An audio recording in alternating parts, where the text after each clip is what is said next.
prezados amigos, companheiros, irmãos de jornada, dirigindo a voz com extremo respeito aos senhores, às senhoras, também empenhando o volume da voz, atingindo a acústica dos ouvidos dos mais jovens, aqui presentes nessa casa, e também atingindo as considerações vocálicas, atingindo as entidades que porventura pairam sobre este centro espírita na busca, na cata, por informações que venham ao encontro de suas necessidades. Que Jesus, enviando as suas pleiades, esses grupamentos de espíritos bons, que venham ao nosso encontro, à nossa necessidade, para que possamos em conjunto, entre irmãos que partilham deste mesmo ideal, o ideal do conhecimento, o ideal filosófico, que eles possam nos ajudar na compreensão de tudo aquilo que for exposto nesta tribuna através da voz do palestrante, através das minhas emoções, onde peço aos benfeitores que me ajudem na rememoração dos conceitos evangélicos, trazendo aqui informações oriundas do pensamento dos espíritos superiores, a fim de que possamos aprender juntos.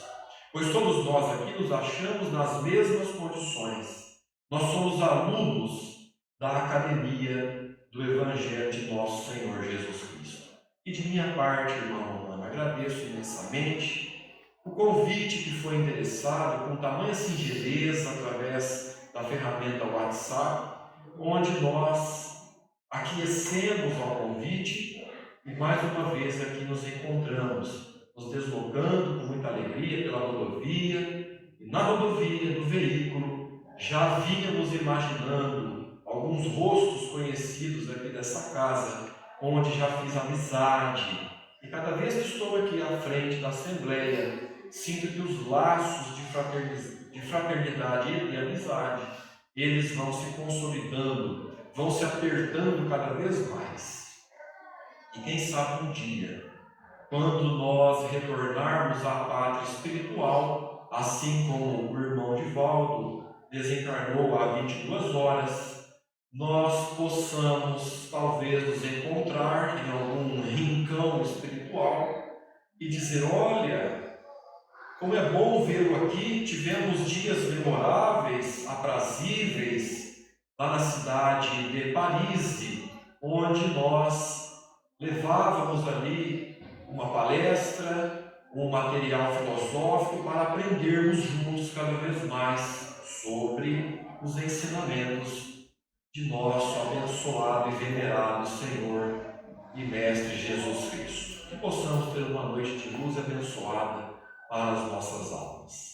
Meus irmãos, a filosofia clássica, ela tem nos trazido perguntas simples, objetivas, mas que todas as religiões, elas estão aí procurando a melhor resposta para essas perguntas. Como, por exemplo, de onde vim? Por que estou aqui? Para onde vou? São perguntas intrigantes, mesmo pequenas, singelas, mas que todas as agremiações filosóficas, religiosas, buscam uma resposta, nos situando neste planeta. Mas trazemos aqui uma outra pergunta ainda pequenina, que é aquela: quem sou eu? Ou quem somos nós? Também uma pergunta que intriga as academias filosóficas, as linhas religiosas, onde nós nos perguntamos: quem sou eu na essência? Ou quem somos nós nesse conjunto fraternal que é a humanidade? Encontramos a melhor resposta na nossa formidável literatura espírita frente a essa pergunta. Quem somos nós? Nós somos o resultado do amor de Deus. Por muito amar, por transbordar-se de amor, Deus então criou a cada um de nós. E quando Deus, Ele enviou, Ele assoprou, Ele deu esse sopro vivificante, nós partimos então para a vida, para nunca mais retrocedermos. Criados logicamente simples, ignorantes, mas partimos para viver essa vida, e assim deveremos percorrer a senda que nos aguarda, a estrada que deveremos então percorrer. É um caminho que não deveremos mais voltar, sempre avante, sempre prosperando. A vida, as leis de Deus, ainda permite o estacionamento, mas não retroagimos. As conquistas que empreendemos, e isso é nosso, é patrimônio nosso. Podemos estancar a marcha por um período, mas logo, se não prosperarmos nessa caminhada, os mecanismos das leis de Deus irão vir ao nosso encontro no formato de dor, empurrando a gente para o caminho ascensional, o caminho evolutivo da qual nós certamente seremos vitoriosos. Nós conquistaremos a nossa tão sonhada perfeição espiritual, porque Jesus disse: sede perfeitos, como o vosso Pai celestial é perfeito. E deveremos sim atingir um dia a perfeição, e nós fruiremos uma alegria incomensurável, uma alegria sem manchas, uma felicidade perfeita, sem limites, ou seja, sem fronteiras para a nossa alma. Portanto, Deus nos criou por amor, mas quando Deus criou a cada um de nós, Ele colocou ali na matriz do nosso espírito um raio de amor. Colocou aí dentro de nós um facho, uma nesga de amor, e ao mesmo tempo instaurou dentro de nós um tribunal íntimo, que é a consciência. Por isso, tudo que nós fazemos, a nossa consciência, no âmago do nosso ser, ela nos oferece vozes. Às vezes uma voz baixinha, sussurrando no nosso íntimo, às vezes uma voz mais alta, mais forte, acordando-nos, avisando-nos de que aquele caminho talvez não seja tão bom assim, e que devemos retornar à vereda de amor, à vereda de luz, o caminho correto, no bom, no honesto, no caritativo, para avançarmos rumo à nossa perfeição. Portanto, meus irmãos, esse início da palestra, quando damos agora o play na palestra, o pontapé inicial, é uma grande notícia que trazemos, pois os Espíritos maiores nos esclarecem que nós não viemos das sombras, originalmente não viemos das trevas, nós não viemos da maldade, nós não viemos do nada, nós viemos de uma fonte amorosa, divina. E essa é uma notícia alvissareira, uma notícia muito boa, porque nós nascemos do amor. E caberá a nós fazer com que agigantamos esse amor, façamos crescer o amor que Deus inoculou na matriz do nosso espírito. Certa vez perguntou-se para Chico Xavier qual seria a opinião íntima e pessoal dele mesmo referentemente ao antagonismo do amor, que é o ódio. Chico, o que você acha do ódio? O que é o ódio para você? Imaginamos que Chico Xavier nos ofereceria uma resposta longa, estruturada, Porque o médium Chico Xavier, ele traz um cabedal de conhecimentos oriundo da psicografia, da sua experiência, da sua alma evoluída, mas sempre Chico Xavier nos surpreende com respostas simples, mas que mexe com a nossa filosofia, nossa capacidade de raciocinar profundamente. Sempre ele nos surpreende. E ele então nos responde: meu irmão, para mim o ódio não existe.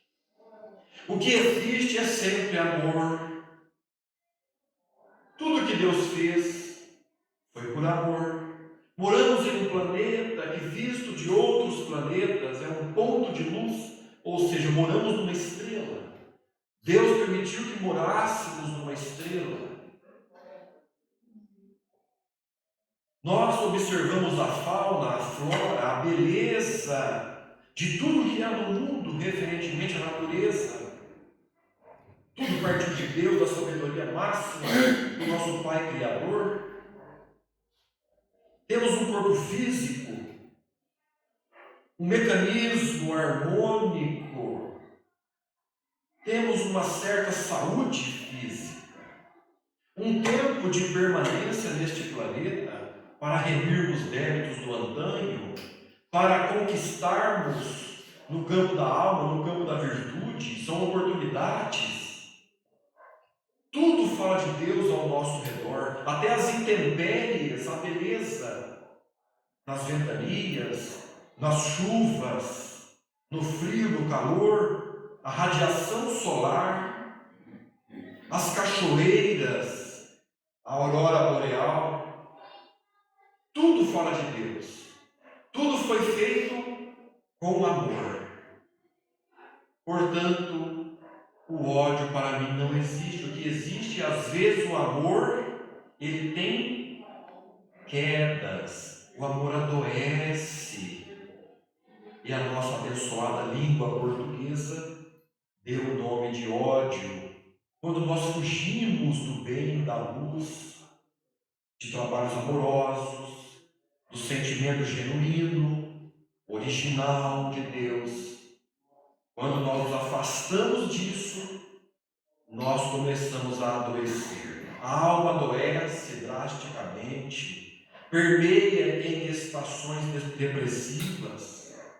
Então, começamos a sentir um antagonismo, um influxo sombrio, diferente, e começamos a adentrar as faixas da discórdia, do ódio mesmo. Mas que todos nós deveremos tomar as drágeas, os comprimidos do Evangelho, nos fortalecer e seguir à frente, procurando enxergar no próximo uma via, uma ponte para chegarmos até Deus, ajudando-o em suas necessidades. E de uma outra vez, um outro rapaz aproximou-se de Chico Xavier e perguntou: Chico, se você tivesse autoridade para escrever uma frase no portal de entrada de cada cidade, qual seria a frase escolhida? E ele responde: meu irmão, se eu pudesse e tivesse autoridade para tal, eu escolheria a frase de Jesus: amai-vos uns aos outros, como eu vos amei. Portanto, teríamos aqui neste portal de entrada de Paris, muitas cidades possuem um portal, seja de ferro, de madeira. Na entrada da cidade, teríamos ali em letras cursivas belas: amai-vos uns aos outros, como eu vos amei. Portanto, meus irmãos, Jesus, que assume a tarefa mundial de amparo e ajuda a cada um de nós para que nós possamos evoluir de forma consistente, vivendo de acordo com as leis de Deus. Ele nos fez uma promessa: jamais vos deixarei órfãos, nessa empreitada. Sigam avante, vocês estão protegidos, amparados. Eu estou aqui, estarei convosco até o final dos tempos. Eu sou o caminho, a verdade e a vida.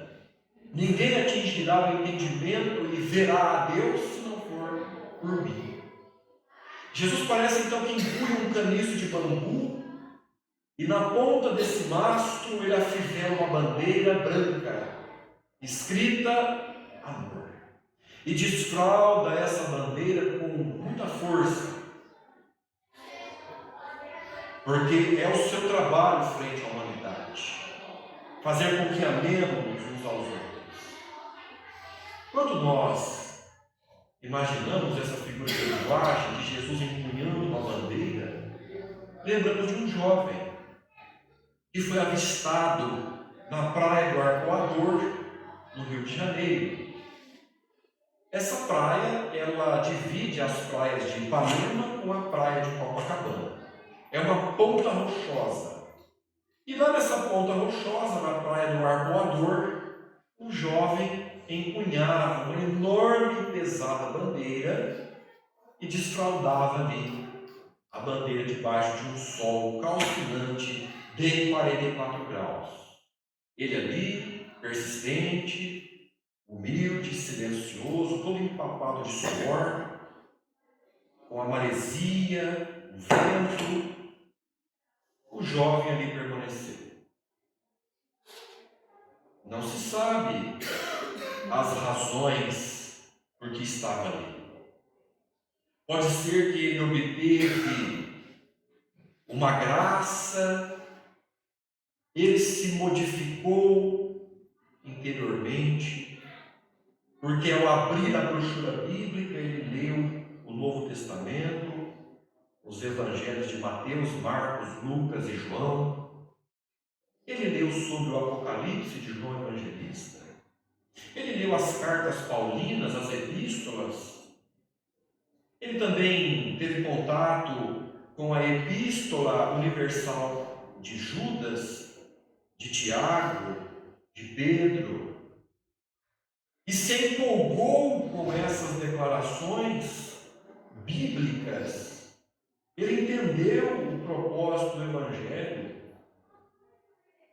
se modificou, e talvez de uma forma humilde, uma manifestação humilde, ele impunha sua bandeira, que estava escrito Jesus Cristo, como a demonstrar para toda aquela gente, aquela praia lotada, de que o caminho, o guia, a bússola de nossas vidas é o Cristo Jesus.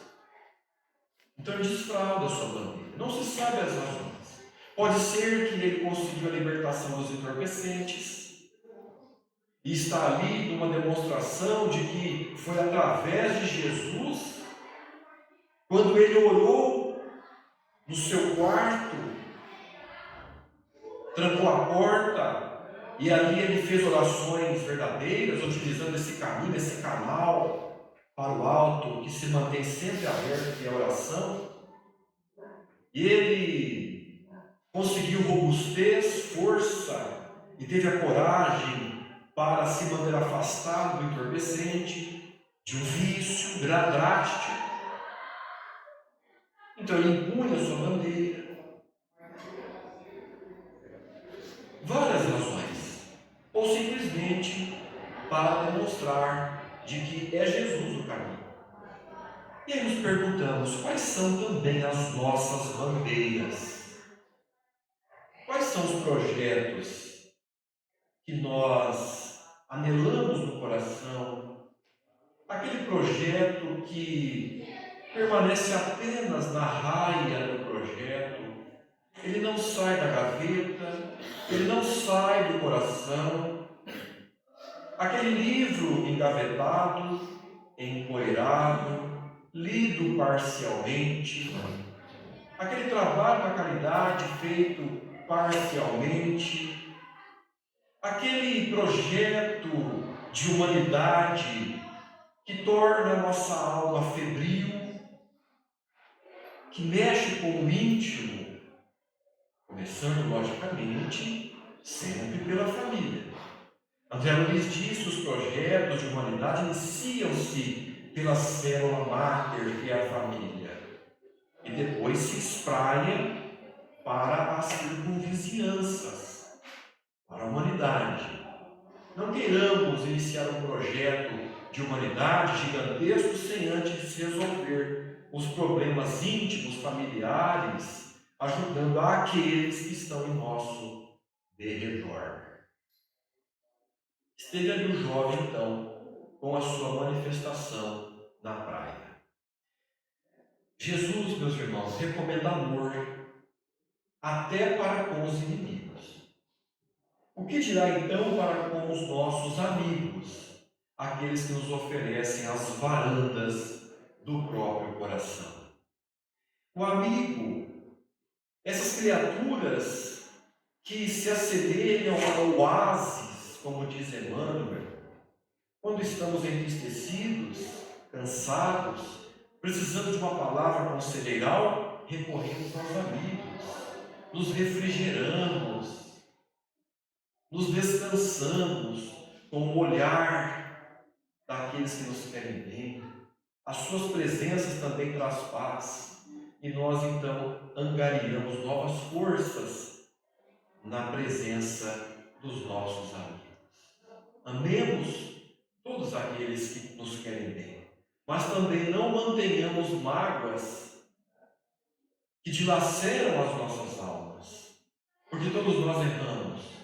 Não estamos em condições de reter essas mágoas antigas que se assemelham a uma mochila de pedras que afivelamos às nossas costas e vamos caminhando com este sobrepeso para nós outros. O apóstolo Pedro. Eis que Pedro teve uma convivência com o mestre genuíno das nossas vidas. Hoje nós acreditamos em Jesus. Nós acreditamos nas suas palavras, mas nunca ouvimos pessoalmente. Pedro teve essa rara felicidade de conviver quando Jesus envergou as vestes físicas. Pedro recebeu Jesus em sua residência. Eram verdadeiros cultos do Evangelho no lar, na casa de Pedro, junto de sua família, junto dos apóstolos, também com suas famílias. Eram cultos de 50, 70, 80 pessoas. E se nós aqui nesta sala, se nós fazemos o culto do Evangelho no lar, o professor foi Jesus Cristo. Porque aquelas reuniões eram o culto do lar.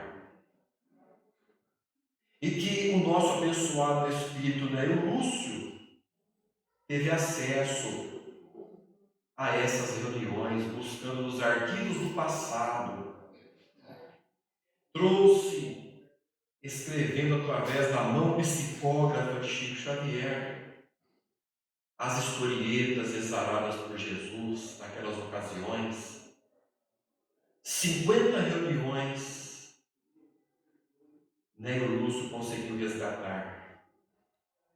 E o nome do livro, um nome muito oportuno, Jesus no Lar. Um livro belíssimo, agradável, histórias de Jesus, contando ali em loco, uma presença viva do Mestre ali com os discípulos e as famílias. Jesus no lar. E Pedro, como teve acesso ao Mestre de forma íntima, convivendo com ele, comendo do mesmo prato que Jesus, ele entendeu muito bem a proposta do amor. Escreve sua epístola, está lá grafada no Novo Testamento. Em certo trecho, ele nos diz que o amor é capaz de cobrir uma multidão de pecados.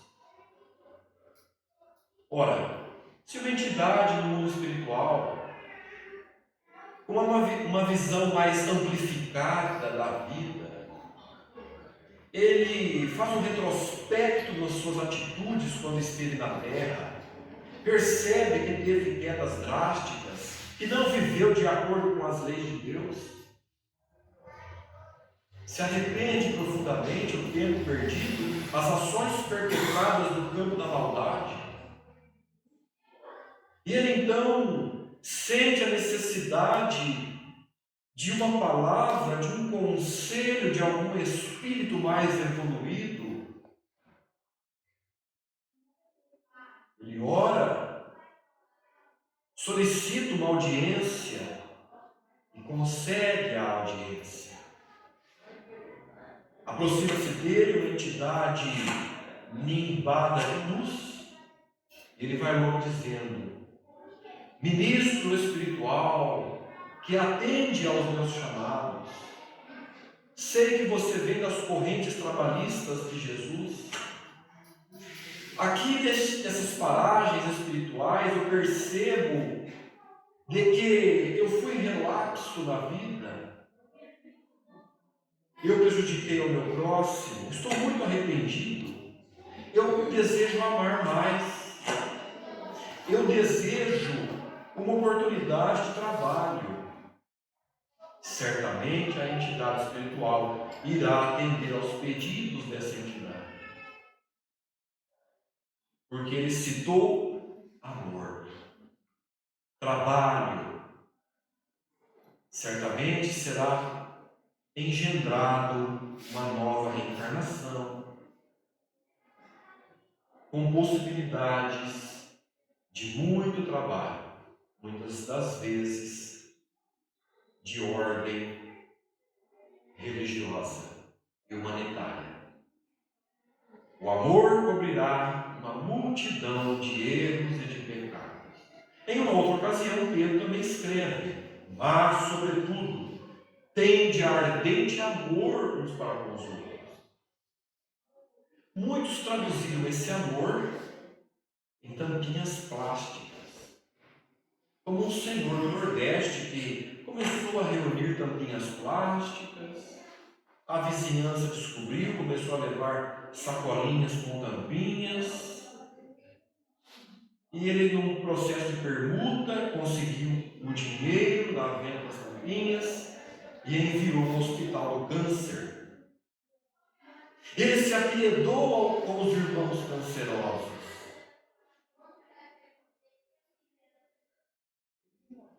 E até hoje, na somatória das doações, ele já doou 120 mil reais. Muito longe do seu próprio patrimônio, se ele tivesse pegado esse recurso e retido para ele mesmo, a sua vida mudaria de padrão.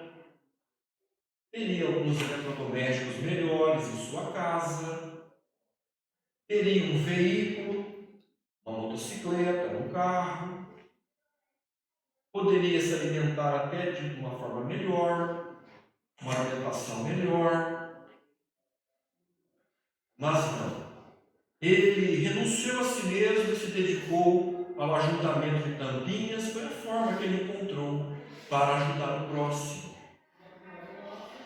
Muitos traduzem esse amor ardente na proposta de Pedro confeccionando caldeirões de comida, como por exemplo o pastor Alex Benjamin, em Moçambique, na África. Deixou tudo para trás. E ele então reveste caldeirões de feijão, panelas de arroz, coloca o frango em fritura, o peixe também em fritura, e às vezes tem ali uma garrafinha de suco. Ele então ajoelha no chão para ficar no nível das crianças, porque o foco do seu trabalho são as crianças, e vai ali enchendo o prato de cada um. As filas que se dobram com as crianças. Uma senhora conseguiu vencer a depressão fabricando bonecas de retalhos. A cada agulhada no tecido, ela imaginava uma criança brincando com a boneca, ou uma senhora com um mal de Alzheimer. A cada agulhada no tecido, ela mentalizava alguém se beneficiando. E o que nos faz entender, meus irmãos, a mensagem de Emmanuel, intitulada Hábitos, onde Emmanuel nos ensina: procura habituar-te ao bem, procura acostumar-te ao bem. Porque a cada vez que ela imaginava alguém se beneficiando, o seu padrão mental mudava. Ela já não estava mais naqueles sítios de sombras e dificuldades do processo depressivo, onde a criatura se anula e ela sai de si mesma para oferecer algo para o seu próximo. Vai se acostumando nesse patamar mental mais elevado, vai amealhando simpatia com os espíritos bons, e depois do processo simpático sobrevém o processo de afinidade, porque a simpatia se antepõe à afinidade, segundo a nota de rodapé de Allan Kardec, no capítulo 20 do Livro dos Médiuns, sobre a influência moral do médium, quando nós estamos exercitando virtudes, quando nós estamos praticando a caridade, nós adentramos uma faixa simpática com os espíritos superiores, e nesse hábito, neste costume, a posteriori sobrevém uma afinidade mais íntima, mais limpa, um canal mais limpo de afinidade com os espíritos venerantes.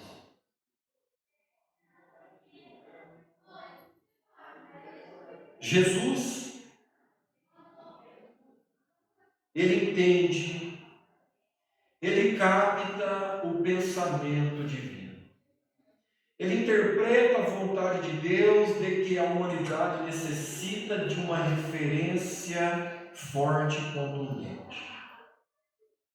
A humanidade estava tão perdida, se fechando no orgulho, no egoísmo. A humanidade, cada componente humano, estava pensando mais em si mesmo, pensando na busca do poder, na matéria, e esquecendo de que ele é um grande potencial para ajudar ao seu próximo. Não havia pensamentos de caridade, poucos aqueles que estavam avançando. Um povo estava tão guerreiro, tão belicoso, que queria aniquilar o povoado vizinho, com pilhagens, saques e mortandades. Aquele que assumia a política, a autoridade, queria construir estátuas mais altas do que a cidade vizinha, mostrando seu orgulho, seu poder. Passos vagarosos, estacionários praticamente. Era necessária uma intervenção contundente. Jesus então prepara e assessora a vinda de Moisés. Moisés então é a primeira revelação de Deus à humanidade. Moisés vem ao mundo e em dado instante sobe a montanha Sinai.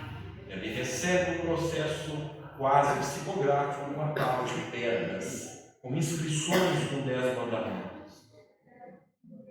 Que até hoje nós não superamos os mandamentos. Os mandamentos eram para ser uma coisa velha, ultrapassada, vencida,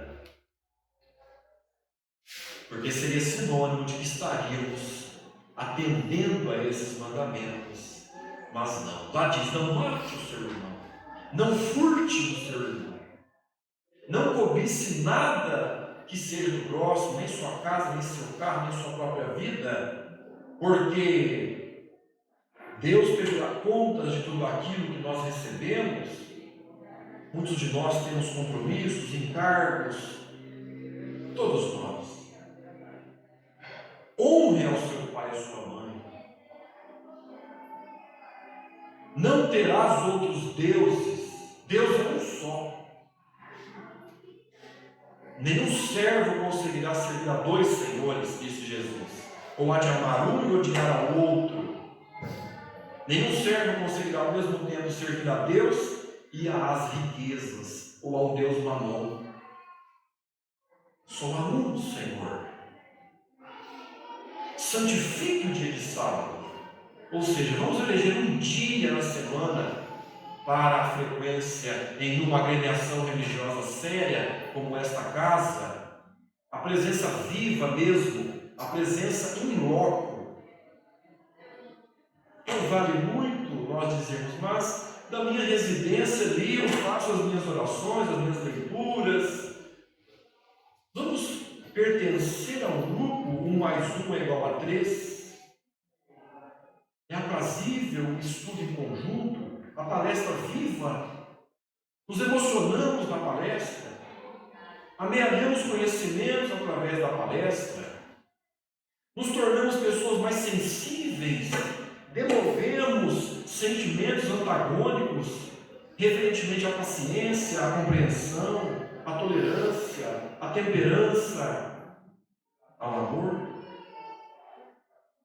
Não nos tornamos mais refratários a essas conceituações.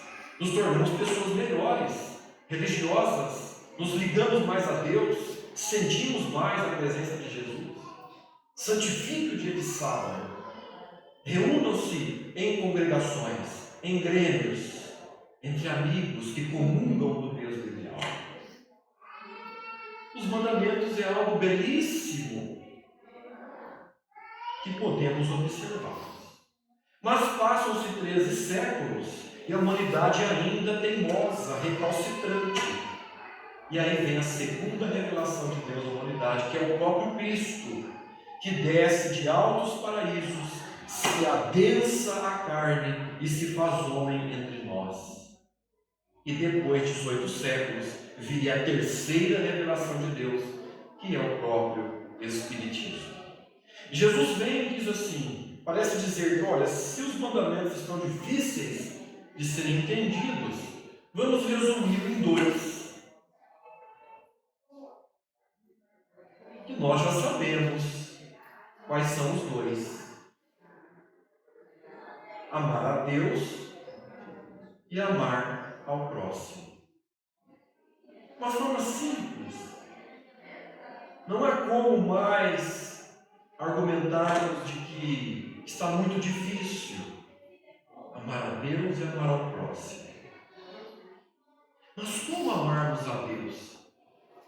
É difícil para nós entendermos Deus. O que é Deus para nós? É uma luz? É alguém personificado? É um facho? É um fogo? O que é Deus? Tão intrigante isso para a humanidade que Kardec, logo na primeira reunião com os espíritos superiores, ele lança a pergunta 01 do Livro dos Espíritos. O que é Deus? Satisfaça-nos, bons espíritos. O que é Deus? E eles então respondem de forma ainda mais sintética: inteligência suprema, causa primária de tudo, criador de tudo, inteligência máxima. E Kardec nos satisfaz e vai perguntando, e chega um instante, logo ali na segunda página, os superiores já informam: vamos parar por aqui? Não quereis adentrar em um labirinto que depois não conseguireis sair. Porque falta-nos um sentido para entendermos a natureza íntima de Deus. Mas João Evangelista nos traz uma pérola na brochura bíblica, quando ele nos informa: se alguém disser amo a Deus, mas odiar o seu irmão é mentiroso. Porque aquele que não ama ao seu irmão, a quem vê,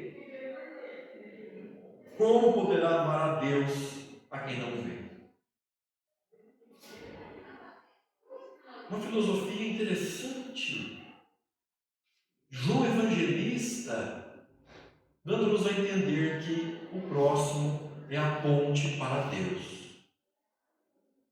Em uma outra ocasião, ele arremata as suas considerações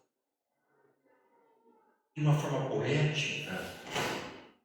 A sua fala tem louvor, tem cadência, tem poesia ali. É algo belo. Amados, amemos-nos uns aos outros, porque o amor é Deus. E qualquer um que ama é nascido de Deus e conhece a Deus. Aquele que não ama não tem visto a Deus, porque Deus é amor. Por 6 vezes ele fala de amor. E Jesus nos deixa uma senha. Para aquela criatura que deseja, após o desenlace físico, singrar voos a regiões iluminadas, rever os amigos de antigamente, dar aquele abraço, aquele ósculo, aquele beijo, aquele olho a olho no parente que nós amamos, que se foi antes de nós, quando estava na terra. Para aqueles que desejam penetrar nesses sítios luminosos, que a nossa formidável e vasta literatura espírita nos informa que existe, satisfazendo as declarações de Jesus, quando disse: há muitas moradas na casa de meu Pai. Para aqueles que assim desejam, Jesus nos dá uma senha. Nisto reconhecereis que sois meus verdadeiros discípulos, meus verdadeiros vitoriosos no campo do bem e da luz. Nisto todos reconhecerão, e principalmente a mim, se vos amardes uns aos outros. E quando nós empreendemos atitudes no campo da benemerência, nós vamos acumulando créditos espirituais luminosos. Esses créditos é uma verdadeira fortuna, porque a fortuna terrena os ladrões acham, a traça, a ferrugem corrói. Muito diferente do tesouro espiritual, que é o nosso escudo, é o nosso advogado de defesa, é um tesouro perpétuo. E, portanto, poderei usar esse crédito, esse super trunfo para o meu ingresso a essas regiões. Nos admiramos com o dólar, nos admiramos com a cotação do euro, a libra. Como é valioso um diamante, a beleza dos rubis, o quão caro são as esmeraldas. Isso causa frisson em nossas almas ao contemplar uma joia. Há muitos valores no nosso mundo, mas todos esses recursos se tornam mínimos, pequeninos e acanhados frente à moeda mais valiosa do universo, que é a moeda do amor. Aquele que tem será o mais rico perante o céu. Um homem à beira da morte reuniu seus 10 filhos e entregou uma joia, um diamante. E disse: meus filhos, esse diamante é o motivo da união de vocês. E o homem desencarna. Passam-se alguns dias e os 10 filhos procuraram o conselho e a avaliação de um ourives. Quanto vale essa joia? O ourives observa pelos seus instrumentos e dá o veredito. Avaliou a joia em 100 milhões de reais. Passam-se alguns dias, 3 filhos dos 10 manifestam interesse em vender a joia. Outros 3 filhos manifestam interesse em manter a joia na família. O diamante lembra de papai, nos faz lembrar do nosso pai querido. Tem valor sentimental aí. Os outros 4 filhos têm uma ideia. Fracionar o diamante em 10 partes iguais. E cada um leva o seu pedaço. Ora, somos livres. Cada um faz o que bem entender. Então criou-se um impasse. Reuniram novamente, deliberaram e foi uma decisão democrática. Partiram a joia em 10 partes e cada um levou o seu. Um dos filhos, mais febris, necessitado, ele vai até o ourives novamente e diz: olha, está aqui o pedaço do diamante, eu vendo 10 milhões, eu vendo. Ao que o ourives então redarguiu: meu querido, a joia tinha valor pela sua inteireza, pela sua preciosidade. Partida assim, eu consigo pagar no máximo 10 mil reais. Estou pagando muito. O outro filho que estava perto disse: bem que papai falou que a joia serviria para a união de todos nós.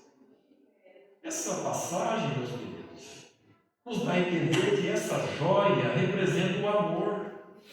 Nós não podemos arrebentar essa joia com as nossas más paixões, com a nossa intolerância, a vaidade, o egoísmo, o orgulho, a incompreensão, a discórdia.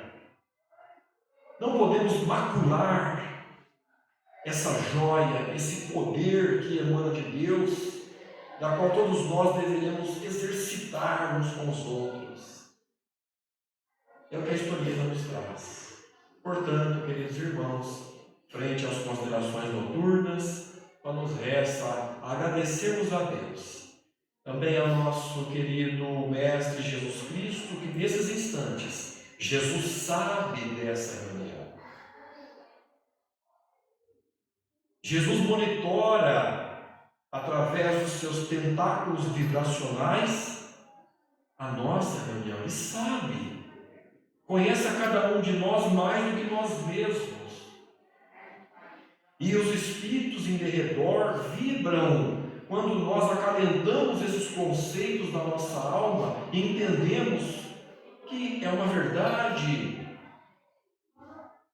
O Evangelho, ele está aí para nós mesmos vivermos a mensagem em sua integralidade, beleza, e agindo assim, certamente, nós conquistaremos os passos que tanto almejamos para atingirmos a tão sonhada glória eterna. Que o Mestre nos abençoe.